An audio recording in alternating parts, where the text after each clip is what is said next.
ఉన్నారు కదా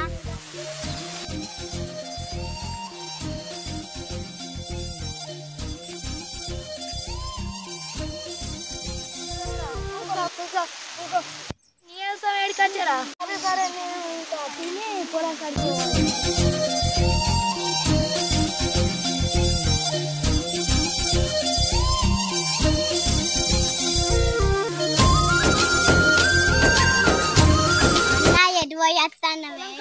పోయేస్తానరా చెల్లె?